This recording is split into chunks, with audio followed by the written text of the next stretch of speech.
E não só de vez em quando aparecem coisas que você nunca viu, mas de vez em quando você muda de ideia sobre coisas. Ah, isso com certeza. Porque, por exemplo, né? Eu sempre ensinei a posicionar o violino. Sempre é muito forte, né? Mas quase sempre ensinei a posicionar o violino na reta desse corte da mão, o braço do violino. Só que aí você começa a testar e começa a dar errado pra muita gente. A regra não é igual pra todo mundo. Mas é que tá, que muitas vezes a gente cria regras sem dados. É, Porque você aprendeu num curso de pedagogia, ouviu em algum lugar, e aí você toma aquilo Repetiu. como verdade. Só que essa pessoa que está dando aula, por mais que seja um excelente professor, na maioria das vezes são excelentes professores, ela não tem o volume de dados que a gente tem. Exatamente. Ah, é um baita professor Suzuki treinando não sei Com quantos quantos milhares alunos de você tem? professores. Quantos alunos você tem hoje? Na Eu vida tive- inteira não teve mais de 100 alunos. Eu, nesse momento, tenho 700 alunos. E outra coisa, Então, assim, e vou adicionar mais uma coisa, Que absurdo. que não é uma crítica aos professores Não é uma de crítica. nenhuma dessas metodologias, porque eu mesmo aprendo demais com eles. Mas, por exemplo, se um professor, Suzuki, para pegar o exemplo que você deu, se ele tem sempre alunos, crianças, na mesma faixa etária, os alunos sempre vão ter mais ou menos a mesma característica física. Claro que existem variações, né? Sim. As crianças não são todas iguais. Mas o tamanhozinho da mão, a flexibilidade de uma criança, que não é toda dura igual um adulto e tudo mais. Quando você dá aula para um público muito mais geral, você vai dar aula desde para um aluno que tem uma inflamação e que não pode fazer um determinado movimento, para um aluno que tem muita facilidade, para um aluno que não tem nenhum problema físico, mas por algum motivo a postura dele é muito fora, você tem que ir colocando. Então, assim, você não tem um padrão do outro lado, entendeu? Cada aluno é um aluno. E aí você começa a descobrir que, na verdade, não existem tantas regras assim. Existem alguns princípios que Exatamente. funcionam, Você trabalha em mas volta muita deles. coisa, justamente, você tem que adaptar para o aluno, né? Eu peguei um aluno uma vez, Que doideira, 700 alunos. Eu tô pensando nisso. 700 desses que são acompanhados individualmente. Eu tenho mais professores hoje, não é só eu, né? Tá. Mas eu tenho um aluno que ele tem algum tipo, eu não sei o nome exato, talvez quem está assistindo vai saber, talvez vocês saibam, que é algum tipo de encurtamento na panturrilha, algo do tipo, que quando ele fica em pé, ele não fica em pé. Ele fica assim. Esse é o normal em pé dele. Então o tempo todo eu achava que ele estava tocando assim. Não, mas tem uma coisa errada, fica em pé. Aí não, eu tô em pé, esse é Fica esse é o retinho. meu equilibrado. É. Aí eu, não, peraí, relaxa, você não vai cair se você... Não, esse é o meu equilibrado, é esse. Tipo assim, tem um nome pra essa condição, eu esqueci o nome. Não sei. Mas basicamente tem algum tipo de encurtamento, não sei o que, a pessoa, se ela ficar em pé reto, aí é que ela tá fazendo força. Caramba. O normal dela é tipo meio que em itálico. Mas aí se senta normal. A gente faz sempre em pé, né? Ah, tá. Então toca meio assim. Mas eu demorei pra entender, tá? Tipo, ok, eu não vou conseguir mudar a fisionomia dessa pessoa, entendeu? Exatamente. Então a gente vai ter que adaptar algumas coisas pensando nesse princípio. E essa flexibilidade, né? Eu acho que é importante para um professor que esteja lidando com um público mais diverso, né? Porque no começo, né, muita coisa que você falou eu me identifiquei, porque a gente começa às vezes com uma cabeça muito cheia de certezas e aos poucos você vai falando, cara, não tem, na verdade não é tudo tão certo assim, né? Você tem que ser mais maleável e flexível. E uma das coisas é você justamente entender que a expectativa do aluno, isso é uma coisa que eu não levava em conta antes, né? Então eu tinha a minha expectativa de como os alunos deveriam tocar. Mas qual que é a expectativa dele? Da perspectiva do aluno, o que ele deseja com o instrumento?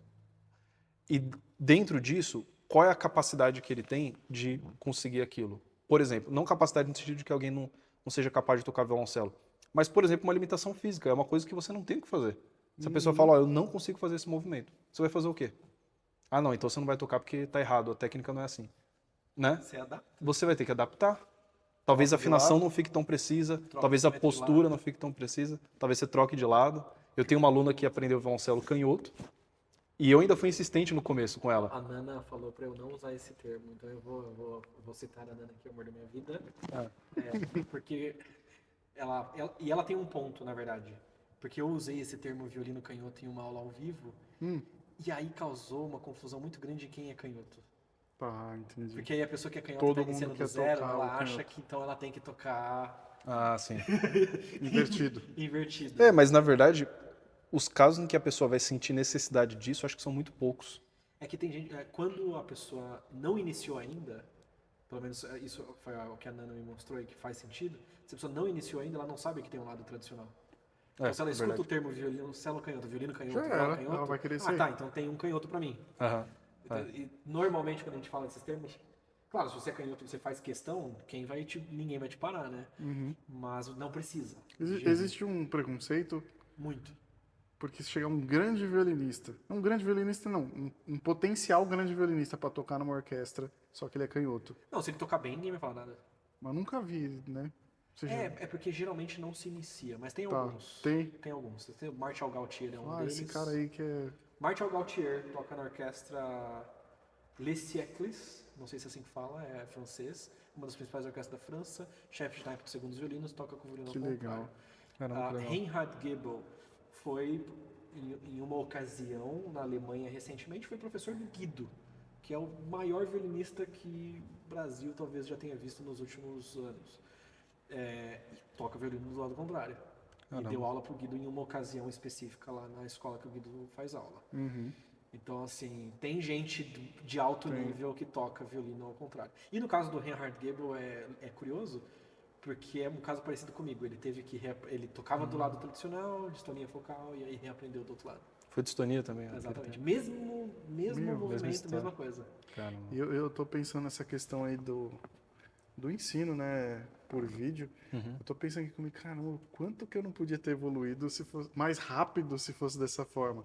Porque assim, você estuda a semana inteira, de repente no meio da semana você tá com uma dúvida no estudo, né? Como que eu faço isso aqui, como que é? Às vezes falta até o dedilhado ali, aí você tem que esperar a próxima semana. É. Né? Uma E outra coisa. Ela já estudou errado, chegou na aula, professor, não, faz tudo de novo agora com outro dedilhado. Isso. E Aí outra você perdeu coisa, outra semana. além da dúvida que pode surgir no meio da semana, e geralmente vai surgir, porque a dúvida vai vir quando você começar a vir na hora do praticar. estudo, Né? Além disso, você poder reassistir a sua aula várias vezes é muito esclarecedor. Imagina que você fez uma aula de 1 hora lá, e aí no meio da semana o professor falou alguma coisa que você lembra que era muito importante, mas você não lembra os detalhes. Agora, se você pode reassistir aquela aula, você vai absorver o máximo dela. É genial Isso é muito bom. aí. Porque nesse formato que a gente faz, não é só a aula de troca de mensagem de vídeo. Você tem uma dúvida do dedilhado, você não precisa mandar necessariamente outro vídeo. Você vai na plataforma e vê a aula daquela lição. Já tá lá Que tá lá o certinho. dedilhado que é.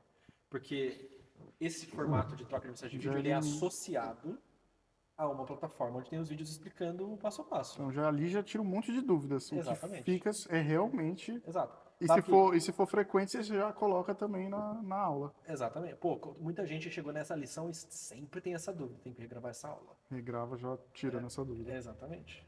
Você vai otimizando a parada. E dá pra pessoa. Quantas vezes você já regravou o curso? As aulas do curso? É. Ó, tem algumas que ainda tem as originais do início, mas tem algumas que eu já regravei 2 vezes para chegar naquilo que eu queria, né? Legal. E justamente adicionar as atualizações que você vai aprendendo com. E agora No meio vai do caminho. até tá indo até que nível?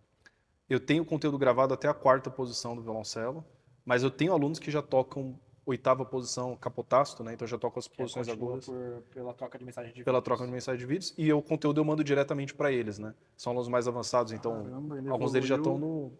no repertório de violoncelo, né? Que eu falo para eles, tem um momento de transição no repertório, porque até um certo ponto do repertório é um repertório emprestado. São músicas folclóricas, músicas infantis, hino nacional de outros países, tem várias coisas ali. E aí chega um momento que você começa a estudar o repertório do seu instrumento, repertório escrito para violino originalmente. É como se fosse a sua maioridade no instrumento, né? Você entra nesse, no meu caso, pro violoncelo. E esses alunos, eu tenho alunos que já estão nesse nível e que começaram do zero nesse formato de aula da 100% hora. E online. o que os seus alunos já estão conseguindo fazer? Ó, eu tenho alunos tocando Tipo, de conseguir coisas assim no meio tradicional. Cara, eu fiquei até com vontade de voltar a estudar, acredita? Cara, o assim, seu é violino? É violino. Eu tô falando um pouco... Não, do porque violino, é desanimador esse negócio de fazer uma aula por semana e não pra sei o algumas quê. pessoas Eu sei que o convidado é o Gustavo Fernandes, eu tô falando muito de mim aqui. Não, Tô muito do violino didático. Mas assim, o violino didático, agora em abril, a gente tá gravando em maio, completou 10 anos. E a gente dá aula nesse formato desde 2017. Desde outubro de 2017. Vamos fazer 8 anos em outubro. Então, assim, tem gente que começou do zero com a gente que está fazendo graduação em violino. Puxa, que legal.